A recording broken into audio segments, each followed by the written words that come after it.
Hi everybody, Craig Lockard, Automax Recruiting and Training, day 7 on the video blog. Let's continue with the saga of my management career at Greenwald Chevrolet in Akron, Ohio. The progression of that dealership in terms of how you were promoted. You were a swing manager. I'd sit in the box in the F&I office and the old Wang machine, back in those days, and sign here, press hard, there's 3 copies, that kind of deal. It'd be 15 people waiting to get in the box. It would take hours to get in there. That was not my favorite day of the week when I fill in for the F&I guy. And then the next progression from that was, believe it or not, into the used car manager's office. There were 2 new car managers. I went from closer to new car manager with Jerry Conover, who's with Automax now.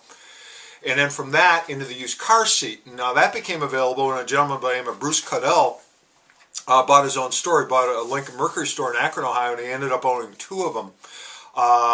Bruce was very big with the dealer group, and matter of fact, I think he was president of the Lincoln Mercury Dealer Association, or dealer body, for a couple years ago.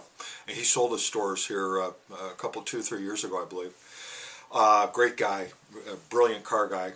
And I took his position, and used cars there were a big thing. We're in Akron, Ohio, and I remember one time we had about 150 used in stock, and probably about $300,000 worth of inventory on 150 cars. So you can imagine what we carried, but it was quick move, high gross, a lot of secondary finance back then. I'm talking about the early 1980s, and Barclay Financial was who we ran a lot of deals through. But I can remember there was a bus strike in Akron, Ohio.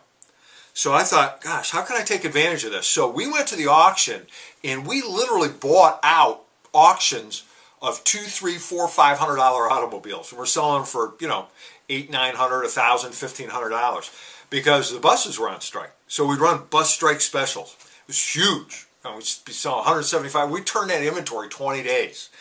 It was crazy. Some of the things that we did there were just amazing.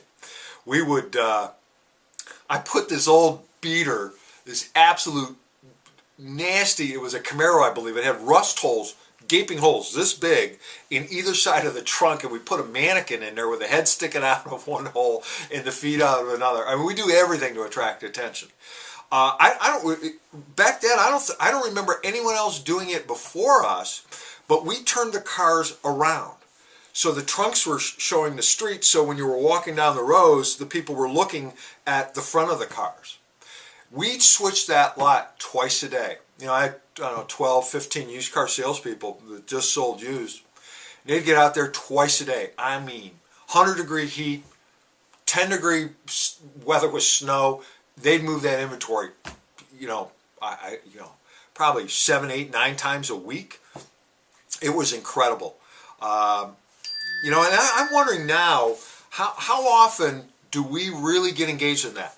The government did it with cash for clunkers, but when we are at the dealership, are we paying attention to what's going on in our area of influence to sell automobiles in?